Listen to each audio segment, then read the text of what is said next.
প্রতি বছর জুলাই অভ্যুত্থান স্মরণের অঙ্গীকার করলেন প্রধান উপদেষ্টা। ফুল গিয়ারে ভোটের প্রস্তুতি নিচ্ছে ইসি, প্রধান উপদেষ্টাকে সিইসি। জুলাই ঘোষণাপত্র ও সনদ আদায় করে ছাড়ব বললেন নাহিদ ইসলাম। 5 দিন বন্ধ থাকবে রূপালী ব্যাংক। রেমিটেন্সের সুবাতাস 2024-25 অর্থ বছরে বেড়েছে 27.2%। 48তম বিশেষ বিসিএস পরীক্ষার তারিখ ঘোষণা। জাতিসংঘ নিরাপত্তা পরিষদের সভাপতির দায়িত্ব পেল পাকিস্তান। ইসরায়েল যুক্তরাষ্ট্রকে সহযোগিতা করলে মৃত্যুদণ্ড। তীব্র তাপপ্রবাহে বিপর্যস্ত ইউরোপ, রেড অ্যালার্ট জারি। শুরু হচ্ছে বাংলাদেশ শ্রীলঙ্কা ওয়ানডে সিরিজ। অন্তর্বর্তী সরকারের প্রধান উপদেষ্টা ডক্টর মোহাম্মদ ইউনূস বলেছেন, জুলাই গণঅভ্যুত্থান প্রতি বছর উদযাপন করব।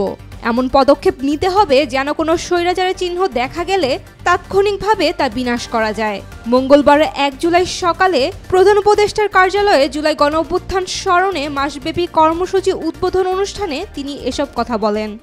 অন্তর্বর্তী সরকারের প্রধান উপদেষ্টা অধ্যাপক ডক্টর মোহাম্মদ ইউনূসের সঙ্গে সৌজন্য সাক্ষাতে আগামী জাতীয় নির্বাচনের তারিখ বা নির্বাচনের সম্ভাব্য সময়সীমা নিয়ে কোনো আলোচনা হয়নি বলে জানিয়েছেন প্রধান নির্বাচন কমিশনার এএমএম নাসির উদ্দিন।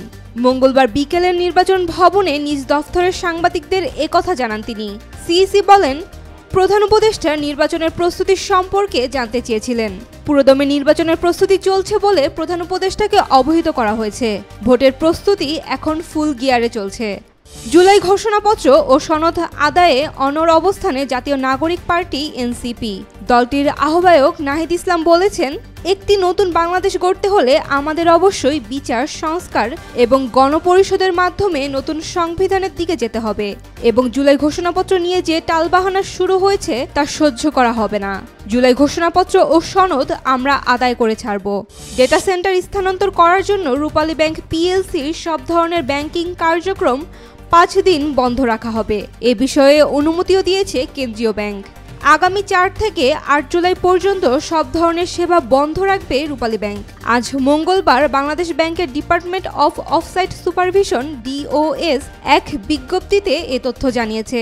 চলতি 2024-25 অর্থ বছরে প্রবাসী আয়ের ধারা অনেকটাই ইতিবাচক। 2024 সালের জুলাই মাস থেকে 2025 সালের 29 জুন পর্যন্ত সময়ে মোট 30,213 মিলিয়ন মার্কিন ডলার রেমিটেন্স দেশে এসেছে। আগের অর্থ বছরের একই সময়ের তুলনায় এই প্রবাহে 27.2% প্রবৃদ্ধি দেখা গেছে। 48তম বিসিএস পরীক্ষার তারিখ ঘোষণা করেছে সরকারি কর্ম কমিশন পিএসসি। আগামী 18 জুলাই শুক্রবার সকাল 10টা থেকে দুপুর 12টা পর্যন্ত এই পরীক্ষা অনুষ্ঠিত হবে। মঙ্গলবার সরকারি কর্ম কমিশনের পরীক্ষা নিয়ন্ত্রক মাসুমা আফরিন স্বাক্ষরিত এক বিজ্ঞপ্তিতে এ তথ্য জানানো হয়েছে।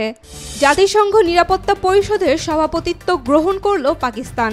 মঙ্গলবার থেকে পাকিস্তান 1 মাসের জন্য এই দায়িত্ব পালন শুরু করেছে। এটি পাকিস্তানের জন্য 15 সদস্য বিশিষ্ট নিরাপত্তা পরিষদের 8ম মেয়াদ এবং 2013 সালের পর এটি প্রথমবারের মতো সভাপতির দায়িত্ব পেল। ইসলামাবাদ 2025 সালের জানুয়ারি থেকে অস্থায়ী সদস্য হিসেবে দায়িত্ব পালন করছে এবং 2026 সাল পর্যন্ত এই মেয়াদ অব্যাহত থাকবে। ইসরায়েল, আমেরিকা কিংবা অন্য শত্রু রাষ্ট্রকে সহযোগিতা করার শাস্তি হিসেবে মৃত্যুদণ্ডের বিধান রেখে নতুন আইন পাশ করেছে ইরানের পার্লামেন্ট। একই সঙ্গে স্টারলিংকের মতো অননুমোদিত ইন্টারনেট সংযোগ ব্যবহারের অপরাধীকেও শাস্তিযোগ্য বলে ঘোষণা করা হয়েছে। নজিরবিহীন তাপপ্রবাহে বিপর্যস্ত ইউরোপের বিভিন্ন দেশ। France, Italy, Spain, German, Portugal, Greece সহ অনেক দেশে জারি করা হয়েছে সর্বোচ্চ মাত্রার তাপ সতর্কতা। শুধু ফ্রান্সেই মঙ্গলবার প্যারিস সহ অন্তত 16টি অঞ্চলে জারি করা হয়েছে রেড অ্যালার্ট। পাশাপাশি আরও 68টি অঞ্চলে রয়েছে কম ঝুঁকির অরেঞ্জ অ্যালার্ট। দেশটির জলবায়ু বিষয়ক মন্ত্রী এটিকে নজিরবিহীন পরিস্থিতি বলে উল্লেখ করেছেন। এবার ওয়ানডের মঞ্চে নামছে বাংলাদেশ ও Sri Lanka.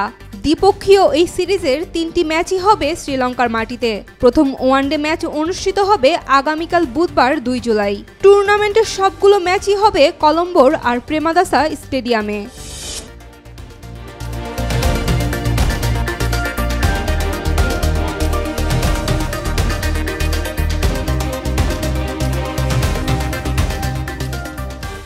For more updates, follow us on Facebook, subscribe our YouTube channel, Get the latest update on www.daily-sun.com.